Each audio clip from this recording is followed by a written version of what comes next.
Sabi ko sa kanya, papaano pag nagsabay ang job offer ng Alberta?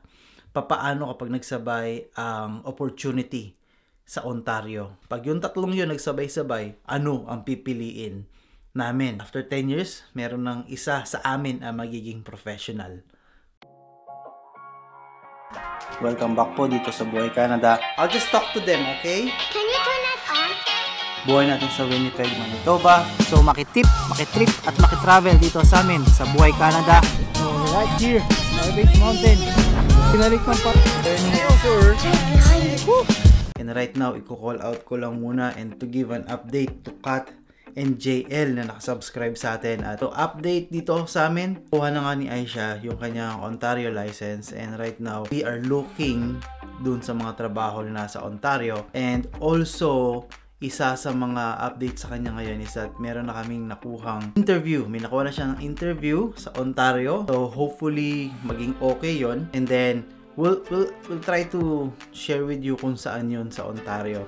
Pero for us, we are a little bit excited kasi hindi namin alam kung ano yung mangyayari.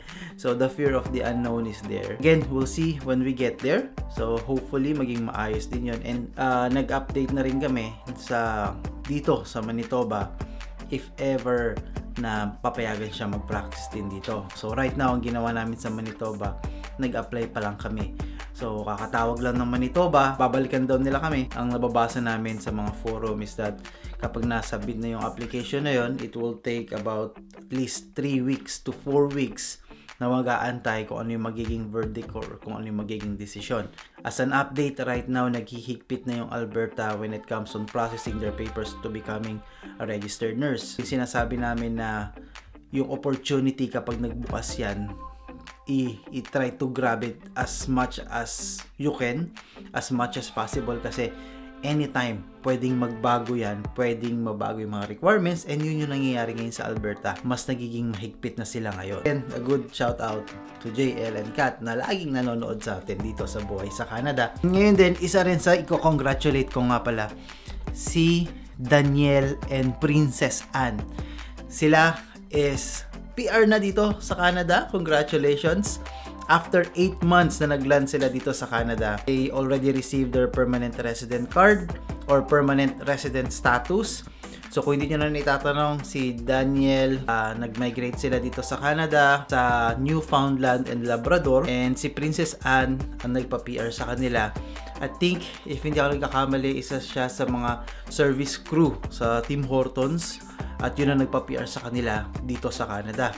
So from Dubai to Philippines, then from Philippines to Newfoundland, and ngayon PR na. So congratulations sa inyo. Salamat dun sa sinishare mo mga video sa akin na pinapakita niya yung mga mga lugar sa Newfoundland. So ayan, yan lang yung update namin ngayong araw na to. And yun, si Aisha nasa trabaho. Ako rin, mamaya magtatrabaho na din. So ganyan lang ang buhay sa Canada. If you see an opportunity, if you will be able to see an opportunity sa kahit anong bagay or career path, you take advantage of it, try to grab it, kasi hindi mo alam kung kailan ulit mag-open yung panibagong opportunity na yon. And for us, naswertehan lang namin at nag-decide lang din kami na gawin yung mga bagay na yun. May mga taong tumulong, talagang sugal kung sugal, and yan, right now it's just a good problem ngayon. Kumbaga, sabi ko nga kay Aisha, kapag yung problema na to nagsabay-sabay, ito yung masarap na problema na gusto mong isipin. Kasi ako I'm just trying to manifest it. Sabi ko sa kanya, papaano pag nagsabay ang job offer ng Alberta? Papaano kapag nagsabay ang opportunity sa Ontario and sa Manitoba? Papaano kapag in-accept nila yung application natin for you to become a registered nurse? Pag yung tatlong yun nagsabay-sabay, ano ang pipiliin namin? Yan yung masarap na pag-isipang mabuti. Do we have to stay with our comfort zone, try to check a new venture, or try to have a new opportunity sa panibagong career? So yan, looking back sa mga nakaraan, talagang wow, alam mo yon, mapapangiti ka na lang na nakasurvive kami for after 10 years. Ayan, after 10 years, meron ng isa sa amin ang magiging professional. kasi maulan na hapon. So today after work, so pupunta ako ngayon sa Costco and I'll give you a tip. Isang tip, pag pupunta ka ng Costco dito sa Canada, kailangan mo ng checklist. So ayan lang yung bibilin ko na dapat mabili ko sa Costco. Walang labis, walang kulang, walang susobra. Kasi pag hindi mo nilista yung mga bibilin mo, mapaparami ka pag pumunta ka doon. So ayan, yan ang mga bibilin ko ngayong araw na to. Tapos after nyan susundo na ako kay Aisha. At syempre a good shout out din sa nagbigay ng mug. Yan, bigay ni Pen na nagkita kami last time. So tinatakam pa nila ng Halifax, Nova Scotia. So ayan, maraming salamat. At dun sa gumawa nito, ang pangalan niya is Kat. Shout out. So let's go, punta tayo sa Costco para mamili. At tingnan natin kung magkano yung presyo ng ito. Tingnan natin kung magkano yung presyo nito. Welcome back dito sa Buhay sa Canada. Maulan na hapon. Okay, punta na lang Costco. Maulan. Oh, dito na ako sa Costco. Bali may nadagdagan ng strawberry at saka strawberry jam.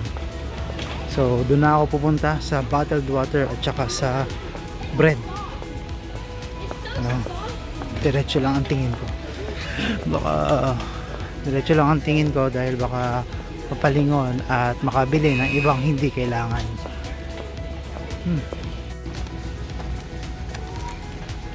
Okay, white na tinapay, check. $7.99. There you go.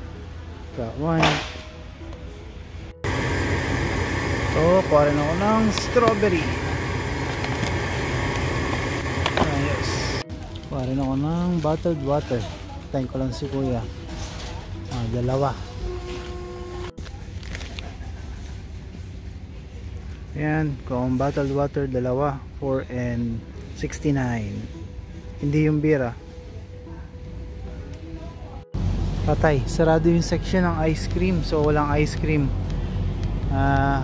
Hanapin ko kung saan nila nilagay. So yan, kuha ako ng dalawa. 1, 2. Ako ng dalawang gatas.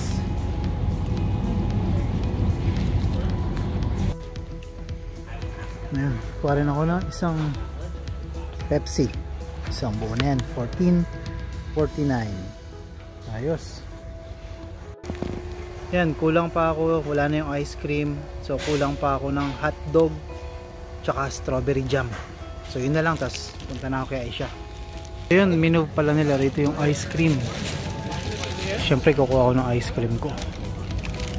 I got my healthy choice na yogurt. Yan, ito sa akin. 1. Then Nestle with Reese. Kay Reese ito. Yan. Yan. So ice cream good. Aba, hotdog. Check on the hotdog. So ayan, nakita ko yung hotdog. Hotdog smoke fumes. Sausage to eh. Ito yung gusto ni Cassie. Okay, let's put it here. Siyempre, pupunta ka rito dapat meron kang sample na tinitikman. So ayan, meron kang sample. Last but not the least, yung strawberry jam. Hindi, berry to eh. So yun daw, organic strawberry. Siguro ito na, bahala na. Ayan, tapos na ako. So ito na yung mga pinamili. So bali tapos na yung aking duty. Hindi na ako lilingon. At baka may makuha pa. So titignan natin kung magkano lahat tong pinamili natin. So naka 108.39. So ito nga pala yung mga logo ng iba't ibang provinces, oh. So dito kami ngayon sa Manitoba. Ayan ang Ontario, nagpaparamdam na. And ito nagparamdam si saan ba? Si Newfoundland. Nandito yung Newfoundland, diyan si Daniel and si Princess Anne at yun si Alberta. So yan. Totoo po si Canada, hindi yan scam. So dito na lang po namin tatapusin itong video na to. Sana may na-share kaming kahit papaano, paunti-unti. We'll see you on to the next one. Peace! Salamat sa boss ko nung bigay na tong mug na to. Yan. And syempre yung mug natin dito sa buhay sa Canada. Tip, trip, travel, shovel.